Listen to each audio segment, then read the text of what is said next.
गोकुळ सोबत गोकुल। छत्रपती शिवाजी महाराजांच्या लोककल्याणकारी स्वराज्यातील महत्त्वाचा दिवस म्हणजेच 6 जून 1674 शिवराज्याभिषेक दिन। या शुभ दिनाचे औचित्य साधून शिवशक राजदंड स्वराज्य गुढीची उभारणी जिल्हा परिषद आवारातील कागलकर वाड्याच्या प्रांगणात मान्यवरांच्या हस्ते उभारण्यात आली। यावेळी छत्रपती शिवाजी महाराज यांच्या प्रतिमेचे पूजन करण्यात आले। स्वराज्य गुढीची विधिवत पूजा करून त्याची उभारणी सनई पोवाड्याच्या जयघोषात करण्यात आली। गुढी उभारणीनंतर जिल्हा परिषद कला मंचच्या वतीने राष्ट्रगीत व राज्यगीत गायले गेले।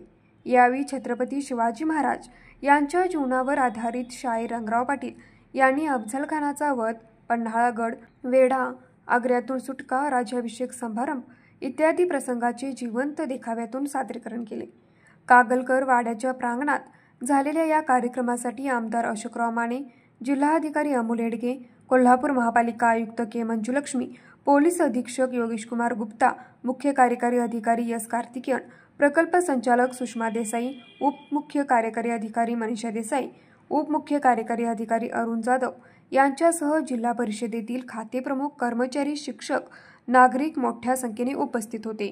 न्यूज मराठी 24 साठी विनोद शिंगे, कोल्हापूर।